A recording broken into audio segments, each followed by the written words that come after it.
Packer ఏంటి మళ్ళీ అధికారంలోకి వస్తున్నాం అని చెప్పి జగన్మోహన్ రెడ్డి గారు మాట్లాడడంలో ఉన్న కాన్ఫిడెన్స్ ఏంటి?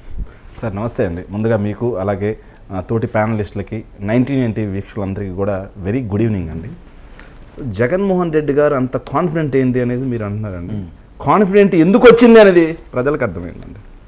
వీళ్ళు 6 నెలలు సార్, కేవలం 6 నెలలే. 6 నెలల్లో వీళ్ళ భాగోతం మొత్తం ప్రజలకు అర్థమైపోయింది. 6 నెలల్లో ఇచ్చిన హామీలు మొత్తం అటకెక్కిందే కాకుండా సార్, ఇచ్చిన హామీలను ఎట్టాಗೂ అటకెక్కిచ్చారు. అది చంద్రబాబు నాయుడు గారికి వెన్నతో పెట్టిన విద్య.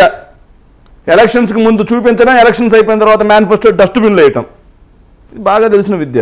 మరి ఈ 6 నెలలు అదన్నా పక్కన పెట్టారు కదా. సరే ఏమన్నా చేస్తారా అంటే 5 ఏళ్ళు మ్యాండేట్ ఇస్తే ఈ 5 ఏళ్ళకి ఏం చేస్తామో చెప్పట్లా. సూపర్ 6 ఎప్పుడు ఇస్తామో చెప్పట్లా. 20 లక్షల ఉద్యోగాలు ఎప్పుడు ఇస్తామో చెప్పట్లా. వీళ్ళు చెప్పిన ఏ హామీని ఎప్పుడు నెరవేరుస్తామో చెప్పట్లా. కానీ 2047కి వీళ్ళు 47కి మేమేదో చేస్తామని చెప్తా ఉన్నారు సార్. సార్ ఈరోజు రాష్ట్రంలో పరిస్థితులు ఎలా ఉన్నాయి, ఎందుకని చెప్పి ఇంత కాన్ఫిడెంట్గా చెప్తా ఉన్నాను సార్. గ్రామాన ప్యాకాట్ క్లబ్బులు, గ్రామాన ఇంటింటికి డోర్ డెలివరీ ద్వారా మద్యం సరఫరా, నిత్యావసర సరుకుల ధరలైతే అటకెక్కి కూర్చున్నాయి. కరెంటు ఛార్జీలు బాదుడు, మైనింగ్ మాఫియా, ఇసుక సిండికేట్, మద్యం సిండికేట్, ఇక పాల కేంద్రాలు సిండికేట్, ఇక ఎడ్యుకేషన్ కూడా మాఫియా అవతారం ఎత్తింది. ఇక అప్పుల గురించి మాట్లాడుకుంటే ఎంత తక్కువ మాట్లాడుకుంటే అంత మంచిది. ఆల్మోస్ట్ 80,000 కోట్ల రూపాయలకి కేవలం 6 నెలల్లో అప్పులు తీసుకొచ్చారు. 80,000 కోట్ల రూపాయలకి. సో ఇవన్నీ రాష్ట్ర ప్రజలు గమనించట్లేదా? రాష్ట్రాన్ని దివాలా స్థాయికి వచ్చేసింది ఈరోజు 6 నెలల్లో అని చెప్పి కాగ్ అక్షింతలేసింది. ఆదాయాలు పడిపోయినాయి గత ఏడాది కంటే. గత ఏడాది నవంబర్కి ఈ ఏడాది నవంబర్కి తీసుకుంటా సార్. గత ఏడాది జూన్ నుంచి చూసుకుంటే ఈ ఏడాది జూన్, గత ఏడాది జూలై, ఈ ఏడాది జూలై, ఇలా మనం వాళ్ళ అధికారంలోకి వచ్చినప్పటి నుంచి కంపేర్ చేసుకుంటే మరి రాష్ట్రాన్ని సంపద సృష్టిస్తా, పరుగులు పెట్టిస్తా అని చెప్పి మాట్లాడారు కదా సార్. మరి ఎందుకు సార్ ఆదాయాలన్నీ పడిపోతా ఉన్నాయి?